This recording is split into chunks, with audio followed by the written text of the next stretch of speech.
Well, Callie seems determined to figure out the most dangerous way to use power tools. I just figured this is a good place to take a nap. Today we're going to try to learn just what the dangers are of wearing gloves with spinning power tools.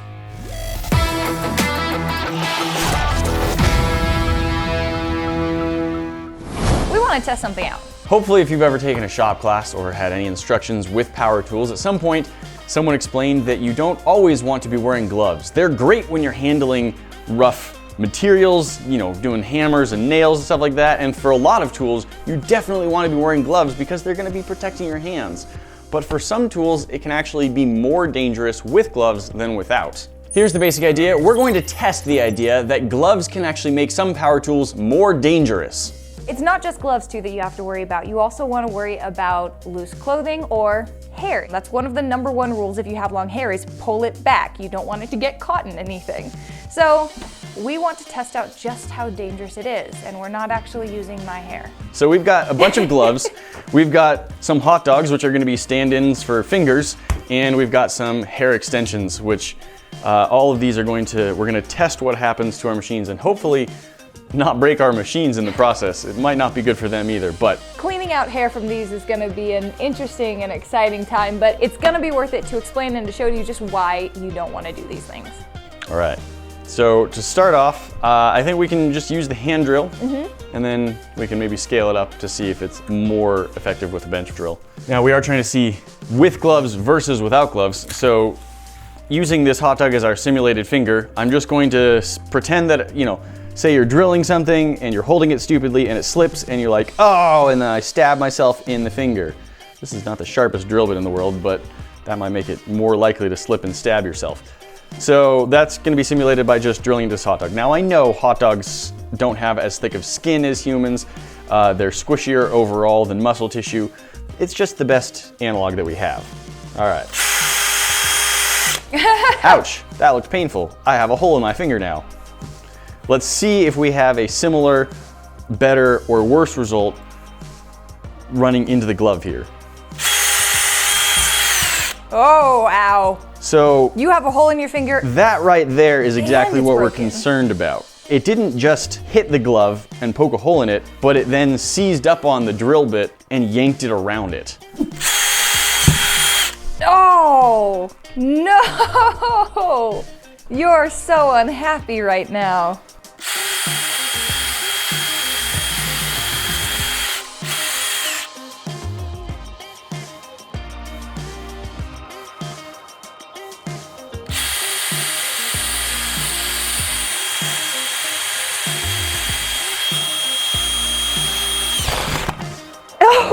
So when it seizes, it really seizes. Wow. Oh, I think you got a little hot dog on your lens there. Well, that was more exciting than we had hoped for. Which and is a good thing. Pretty well demonstrates the danger. Like this whole glove, it used to have 3 hot dogs in it. Now it has there's some pulp in this finger Shrapnel. left. There's half a hot dog in this and about a third of a hot dog, quarter. There's almost no hot dog left in here. It's just smushed. Also, it even started to tear the glove open. So that's just with a hand drill, and I wasn't holding onto the glove to secure it well in place. Somehow some of it ended up in the thumb. I didn't originally put any hot dog in the thumb. That's not just like a hole in your finger, like that could break your fingers, your hand, your wrist kind of thing, and that's just with a hand drill. So if your hair was down, now I've chopped my hair, so it's a lot harder for my hair to end up down, but it used to be very long.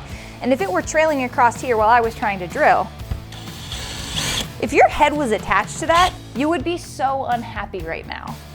If this were attached to my head, it would be gone. You have to cut your hair now. And with the hair thing, something I've not seen in person, but I have heard, this was told to me by a shop teacher, the idea is that, you know, oh, you're using a drill press, you're using a lathe, something like that, and you think, well, I mean, my hair is not pulled back, but it's not like down in the tool.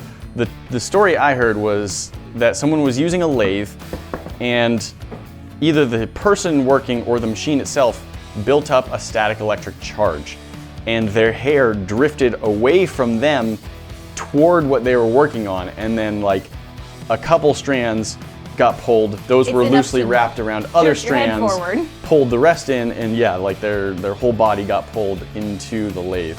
Yeah, so even if your hair doesn't seem like it's going to be anywhere near the rotating tools, if it's free moving, it could somehow end up there. So And you've got to remember that the bit isn't the only piece rotating. You have this whole thing here. So even if you're just like, oh, well, it's down here, and I've got this thing close to my face because I'm working, and I think, oh, I'm safe, it's down here. No, no, no.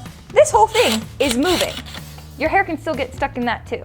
All right, we now have our drill press set up. We have a new hand stuffed full of hot dogs. And so what I'm gonna be simulating now is if I were careless with where my thumb was as I was trying to drill down through here. So I'm like drilling and then like, oh, I got my thumb. We'll see what happens. Just drilling holes. Oh, yay, I love drilling holes. Yay.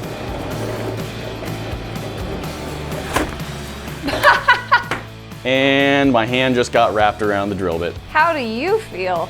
My thumb feels, look at that, that was here. That's like 1.5 entire rotations. My thumb does not do 1.5 entire rotations.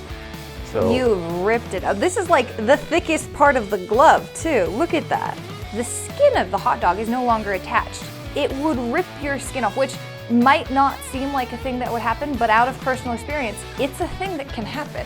It will rip your skin off of your finger.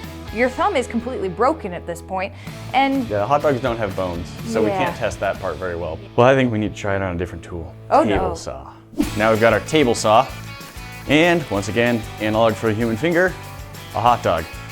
There are some saws that actually run an electric current through the blade to detect if anything is going to touch it, and they shut off with an aluminum brake that slams into the blade, and in doing that, apparently you just get a small nick on your finger even if you aggressively reach for the blade.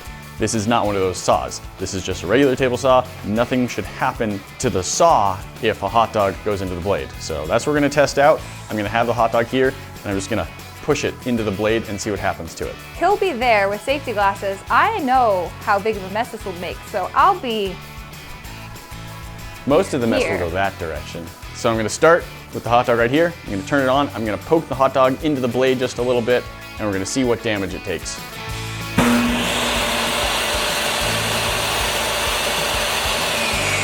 It did. It came out this way. It didn't put up enough resistance to do anything. Like it didn't even like bounce or react. Nope. It just rolled in and took that beautiful, clean cut right out of it. I suspect you would not get quite the same result with a human finger. I'm not going to test that. Nope. So there you go. Finger with no glove.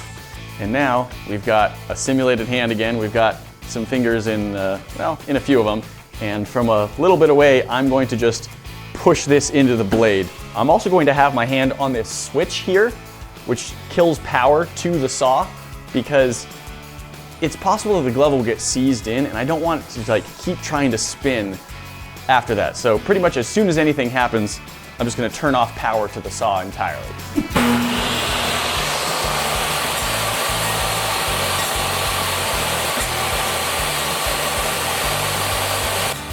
So that was actually less of a reaction than I thought, probably just because it's a pretty sharp saw blade. But we did get a few times where we had a pretty extreme reaction. I am going to try just a couple more times, just dropping fingers onto it, see if it does catch. But this is already pretty bad. It did saw through quite a bit. The problem there. now is that this is probably too powerful, but if the glove did have an opportunity to catch, yeah, it's gonna pull the rest of your hand in there. But now you also have a bunch of fibers that are twisted into your cut. That's not gonna be fun.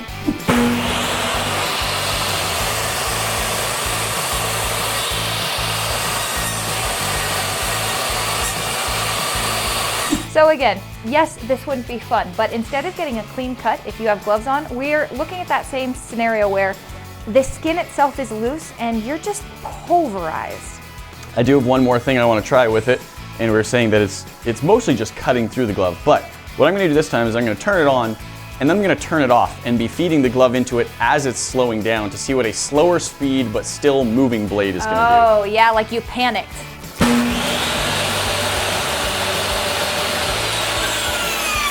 Okay. Your hand is so mad right now. Definitely caught onto it and pulled it down inside the blade well that time a little bit. Shredded the glove open. One more tool we're going to test out, an angle grinder. And there's a couple reasons that I'm doing this one. One is because I have actually seen reports saying that it is a good idea to wear gloves with an angle grinder, provided that you keep your hands on the body of the grinder all the time. These things are going to throw a lot of sparks if you're cutting metal with them, and those sparks are often little shards of metal as well, which could really cut your hands up. The other is that I think it was when I was polishing a cast iron pan, someone pointed out and said like, hey, you should really not be wearing gloves with those because they could get caught. And while obviously sometimes that's true, tools can catch your gloves, I wanted to test if I could get that to happen with this. Now I'm gonna try. I'm actually gonna take the glove and like shove it down in between the blade and the guard and see if I can get it to seize on anything.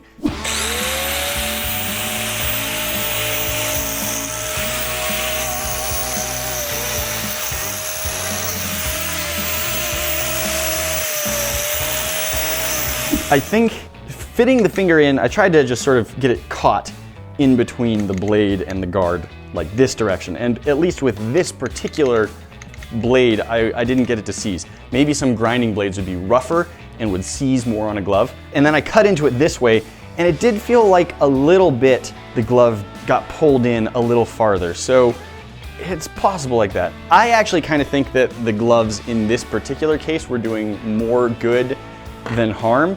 But I would say that by far, if you're using an angle grinder, the biggest safety concern is just how you're using it. Guys, that's not all. We've always got more to see. Click the button right there to subscribe to the channel so you never miss out on a cool video, and we'll see you in the next one. Talk to you then.